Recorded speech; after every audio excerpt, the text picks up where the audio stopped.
Olá, meus queridos e amados irmãos em Cristo Jesus, que a paz do Senhor Jesus seja com todos, a todos os amigos também, e aqueles que nos acompanham através do nosso canal, sejam bem-vindos.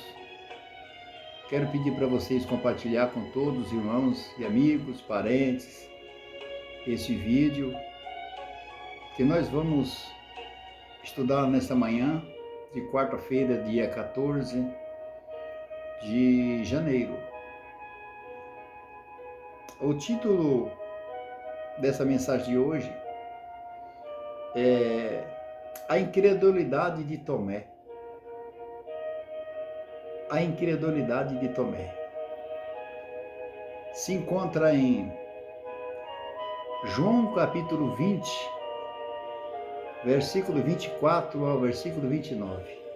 Amém?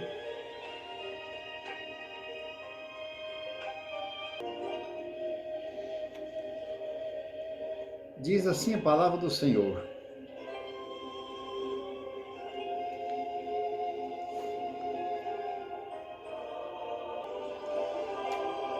Diz assim a palavra do Senhor. Ora, Tomé, um dos 12, chamado Dídimo, não estava com eles quando veio Jesus. Disseram-lhe, pois, os outros discípulos, vimos o Senhor. Mas ele disse-lhe, se eu não vir o sinal dos cravos em suas mãos, e não meter o dedo no lugar dos cravos, e não meter a minha mão do seu lado, de maneira nenhuma o crerei. 8 dias depois, estavam outra vez o seu discípulo dentro de uma casa, e com eles estava Tomé. Chegou, pois, Jesus, estando as portas fechadas. Jesus atravessou as paredes da casa. Não está escrito aqui a parede da casa, eu estou dizendo aqui. Estava fechadas as portas e Jesus entrou, mesmo com as portas fechadas. E apresentou-se no meio deles e disse, paz seja convosco. Depois disse para Tomé, põe aqui o teu dedo e vê as minhas mãos, e chega a tua mão e mete do meu lado, e não seja incrédulo, mas crente. Tomé respondeu e disse-lhe, Senhor meu, Deus meu. Disse-lhe Jesus, por que me viste, Tomé? Creste? Bem-aventurados que não viram e creram. Eu quero deixar aqui uma pergunta, meu amado, no ar. Você já viu Jesus? Você já viu Jesus? Viu na sua frente Jesus? Em pessoa? Não? Não viu, não? Então você é bem-aventurado. Você não é um Tomé da vida. Jesus disse, bem-aventurados que não viram e creram. Eu nunca vi Jesus, mas creio nele, porque eu sinto a presença dele na pessoa do Espírito Santo. Jesus, hoje ele está no nosso meio. Ele disse que onde estiver 2 ou 3 reunidos, em meu nome, eu estarei no meio. Vamos ver? Vamos ver? Aqui em Mateus, capítulo 18, versículo 20. Jesus disse, porque onde estiverem 2 ou 3 reunidos em meu nome, aí estou eu no meio deles. Significa que onde estiver 2 ou 3 pessoas reunidas em nome de Jesus Cristo, ele se fará presente. E se tiver ali 2 ou 3 pessoas falando mal do pastor, será que Jesus vai estar ali no meio? Será que tiver 2 ou 3 pessoas ali falando sobre futebol, Jesus vai estar ali no meio? Será que onde tiver 2 ou 3 pessoas falando sobre novela, se viu só fulana, o capítulo de ontem, viu só o que aconteceu? Ah, mas aquela mulher, vou ver hoje. Ah, não vejo a hora de chegar à noite para me ver a novela. O que aconteceu? Na hora que o cara foi dar o tiro no outro, acabou o capítulo. Ficou sem graça. Hoje vamos dar o segmento. Vamos ver o que aconteceu. Se o cara atirou no outro, se matou ou não. Novela. Lamentável, né? Jesus disse que, na palavra de Deus está escrito que quando você reunir, uns têm salmos, outros têm poesias, outros têm profecias. Vamos conferir na Bíblia o que eu acabei de dizer?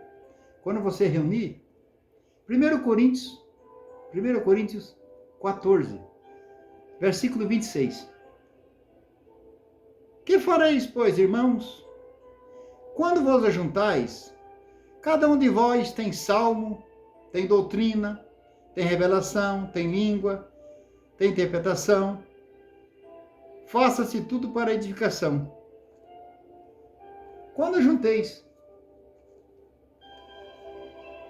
não é juntar para falar asneira, coisas materiais. Então, amados, meus irmãos em Cristo, nós temos que ser diferente. Nós temos que fazer a diferença. Fazermos a diferença. O que nós lemos aqui, a respeito de Tomé, é que Tomé era incrédulo mesmo. E tem muitos crentes incrédulos. Tem crente incrédulo. Chama ele para orar por um doente, ele ora. Mas no coração dele, eu estou orando aqui, mas não vai acontecer nada. Ou você é, ou não é. Ou é crente, ou é incrédulo. E na igreja, será que todos que estão dentro da igreja, que tem o título de crente, crê? Será que todos crê?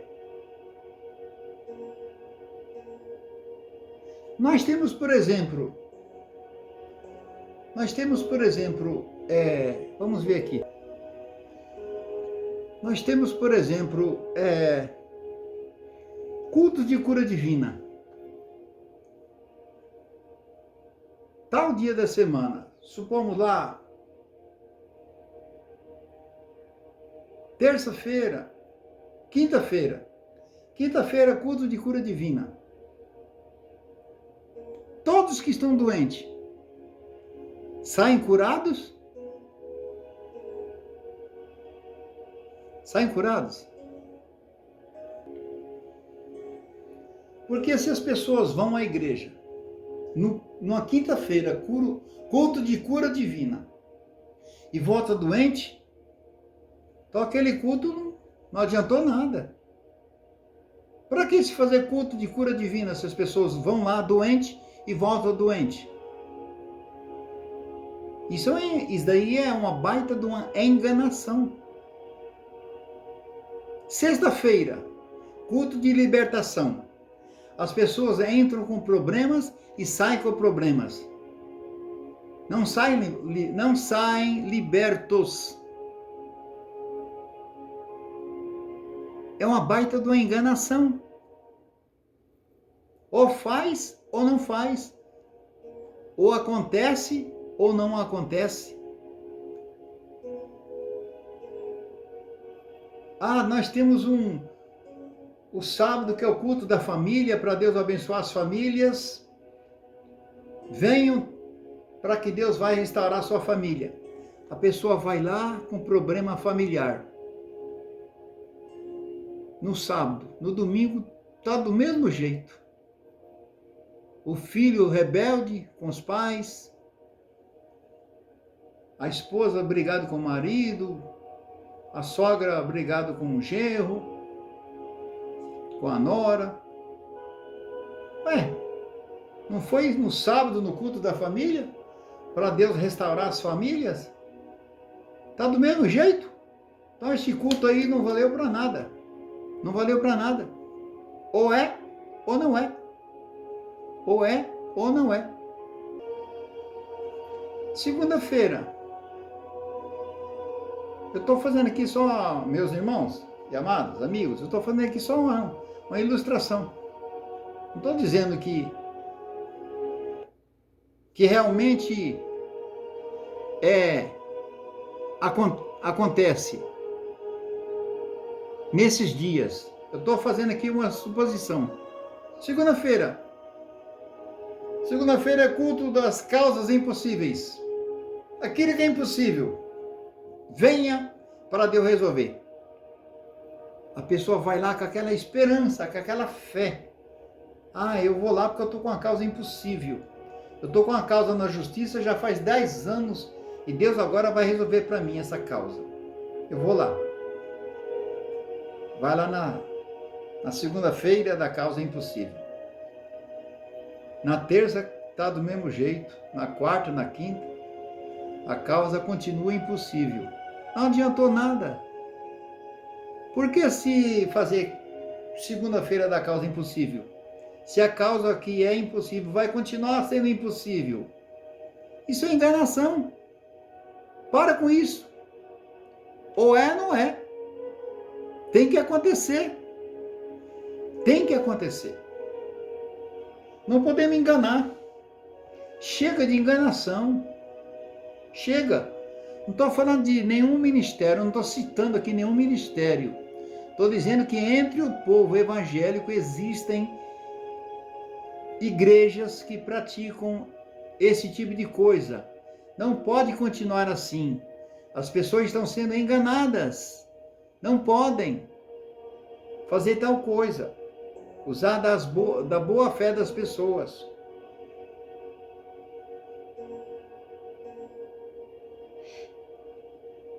Ou será que esses cultos são feitos somente para arrecadação financeira? Quanto mais culto, mais arrecada financeiramente. Tira-se oferta, dízimos, votos. Será que não é isso? Se o culto é de libertação, todas as pessoas têm que sair libertas. O pastor tem que viver uma vida íntima com Deus, em comunhão com Deus, jejum e oração. Porque o pastor, ele tem por obrigação de ser usado por Deus. É obrigação.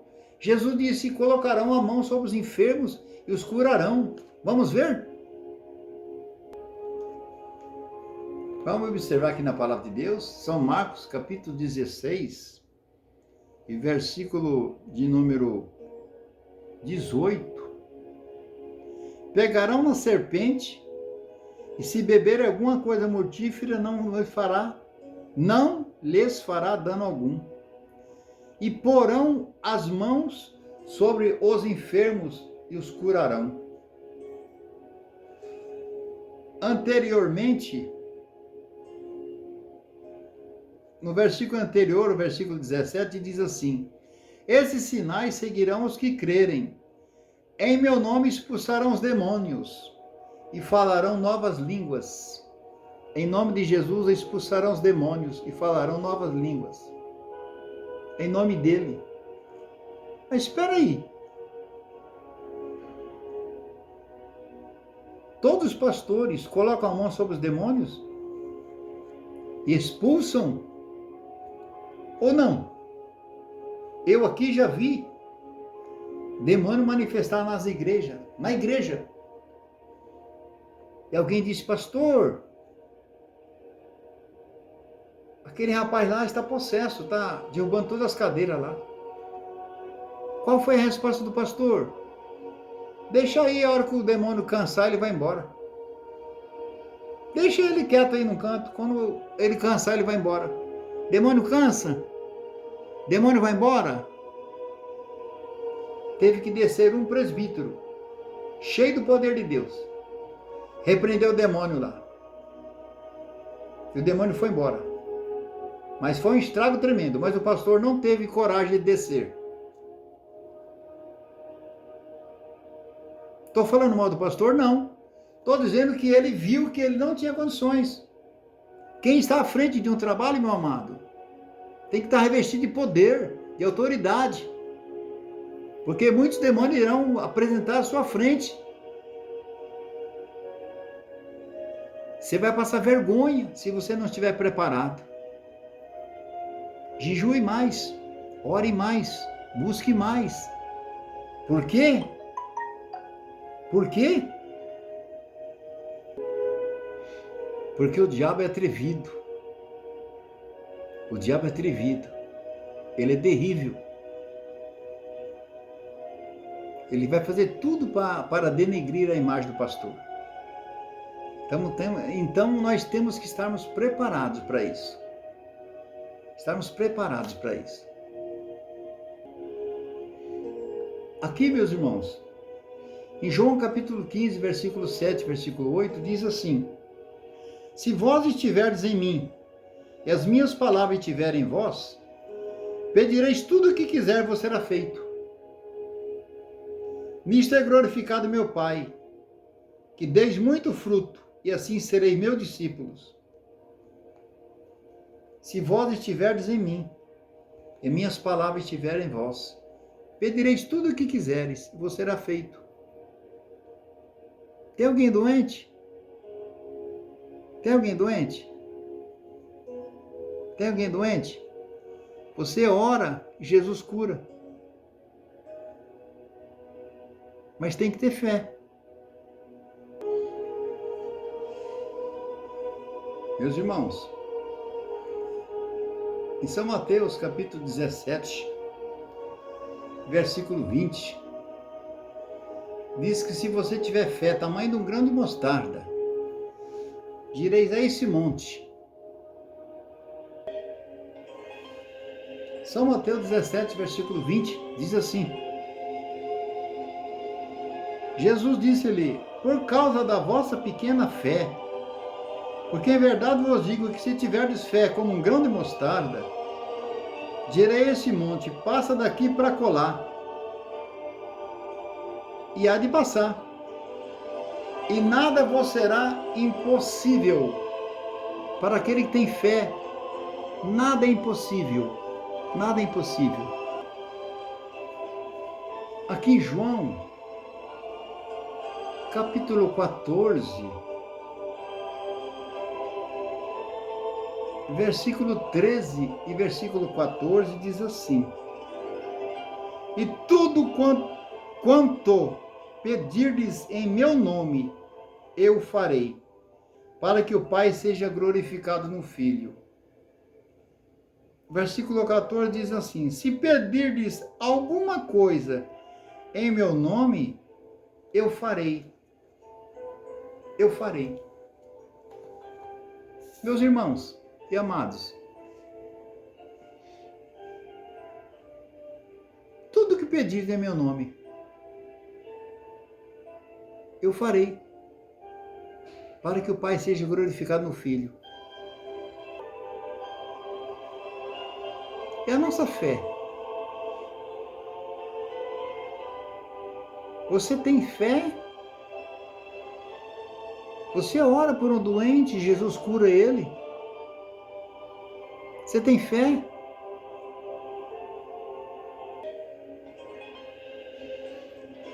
Irmãos, o crente,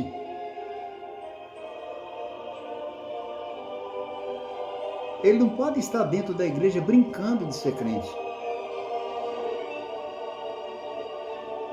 Ele não pode carregar a Bíblia na mão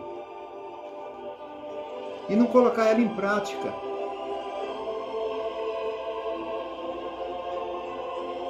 Quantas pessoas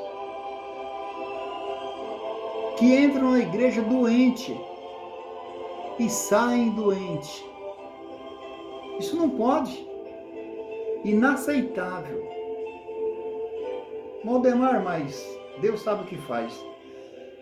Deus sabe o que faz? Ou é nós que não estamos fazendo? Ele cura. A palavra de Deus é verdadeira. Ela é verdadeira. Agora, nós somos ou não somos? Ou estamos fingindo ser crente? E somos um Tomé na vida. Tomé. Você é um Tomé? Cuidado. Jesus disse para Tomé, seja crente, não incrédulo.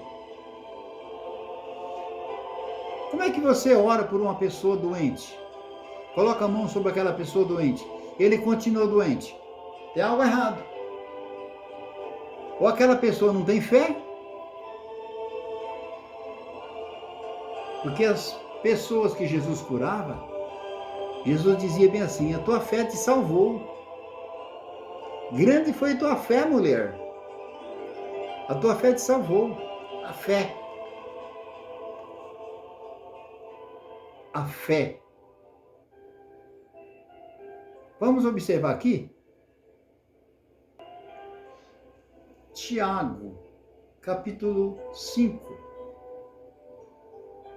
versículo 14. Está alguém entre vós doente? Chame os presbíteros da igreja. Aí, Paulo disse daqui, Tiago disse isso daqui, mandou essa carta para os irmãos da igreja que ele era responsável, e disse assim, olha, se tiver alguém doente, chama os presbíteros, porque eles eram submissos a Tiago. Tiago não poderia estar lá, então chamasse os presbíteros, eram aqueles que eram responsáveis pela igreja. Mas essa função de orar pelos doentes não é exclusivamente, meus amados, só dos presbíteros, não. Pastor pode orar pelo doente, missionário pode orar por doentes, irmãs, qualquer um pode orar por um doente. Versículo 14. Chame os presbíteros da igreja e orem sobre ele, ungindo com azeite, em nome do Senhor. Versículo 15. E a oração da fé salvará o doente, e o Senhor o levantará. Quem levantará? O Senhor o levantará. E se houver cometido pecados, ser-lhe-ão perdoados. Oração forte, né? Cura o doente. Cura o doente. Levanta ele. E se ele cometeu pecado, foram perdoados os pecados. Oração forte dos presbíteros da igreja em que Tiago era responsável. Então, meus irmãos, a responsabilidade de orar por um doente não é só, e presbíteros, todos podem orar por um doente. Vamos para uma experiência no final desse vídeo. Uma experiência. O meu pai biológico, meu pai, que já partiu, está na glória, há muitos anos atrás, eu era criança. Certa madrugada, na fazenda que nós morávamos, certa madrugada alguém bateu na porta da nossa casa. Na fazenda, as casas não têm muro. Não tinha muro antigamente. Madrugada chamando meu pai que a irmã daquele rapaz estava doente. Em uma fazenda ao lado da nossa fazenda que nós morávamos. Meu pai rapidamente levantou-se, montou em um animal e foi até a casa daquele rapaz. Chegou na casa, todos estavam desesperados. Por volta de 1h, 2h da madrugada, mais ou menos, todos sem dormir, a moça passando mal. Úlcera no estômago. Não comia há vários dias. Tudo que comia Não parava no estômago. Meu pai, um membro, nunca foi nada. Deus levou para a glória. Meu pai nunca, ele teve ambição. Nunca ele quis ser nada. Meu pai nunca quis ser de nenhuma posição ministerial. Meu pai era um membro, mas servo de Deus. Servo de Deus. E meu pai chegando ali, o povo todo, aquele povo católico, família muito grande, muitas pessoas. Quando meu pai chegou, eles ficaram cheios de esperança. Chegou aqui um crente, aquela época, há muitos anos atrás. Chegou aqui o crente vai fazer a oração dele. Meu pai leu a Bíblia da forma que ele sabia, quase semi-analfabeto. E ali meu pai leu a Bíblia e foi até o quarto da moça com os pais. Meu pai fez uma oração simplificada, humilde. Meu pai, nós morávamos na fazenda, íamos à cidade que ficava longe, uma vez por mês congregarmos, mas todas as noites meu pai estava de joelho, orando na sala, madrugada de joelho, de manhã cedo ia para o trabalho de joelho, lendo a Bíblia, comunhão com Deus. Era uma pessoa simples, humilde, mas temente a Deus, muito temente a Deus. E Jesus usou de misericórdia, curou a moça. Terminou a oração, vieram para a sala, meu pai queria vir embora, o pai da moça disse não, o senhor vai ficar aqui até o dia amanhecer. Vamos tomar aqui um café, vamos conversar e vamos ficar aqui porque nós estamos confiantes que o Deus que é do Senhor vai fazer alguma coisa, algum milagre. Para a glória do nome do Senhor Jesus. Depois de uma hora, a menina que estava chorando, gritando de dor no estômago. Após a oração, a menina dormiu. Após uma hora, estavam todos na sala. Segundo, eu era criança na época, segundo a informação do meu pai. A moça gritou lá dentro do quarto, pela mãe, e pediu comida. A mãe com medo de levar comida para a menina, porque ela comia e ponhava para fora a comida, voltava. Ela pediu alguma coisa para comer, não sei o que foi que ela comeu. Ela alimentou. Depois de uma meia hora, a menina apareceu na porta do quarto e veio para a sala. Todos curvaram o joelho e aceitaram o Senhor Jesus como Salvador. A família toda se converteu ao Senhor Jesus. Não, mas vamos servir ao Deus do Senhor, porque isso é um milagre. Jesus curou a menina e nunca mais a menina sentiu nada. Para a glória do nome santo de Jesus. Ali se tornou um ponto de culto. E muitas pessoas se converteram através daquele milagre, daquele testemunho, em que Deus usou meu pai. E a obra foi completa. Porque Deus faz assim. Deus escolhe os humildes. Não precisa ser presbítero para orar por doentes. Qualquer pessoa que tiver intimidade com Deus, unção do Espírito Santo, ora e Jesus faz a obra. Amém? Ficamos por aqui. Deus abençoe a todos. Fiquem todos na paz do Senhor Jesus. Abençoada sexta-feira para todos. Amém?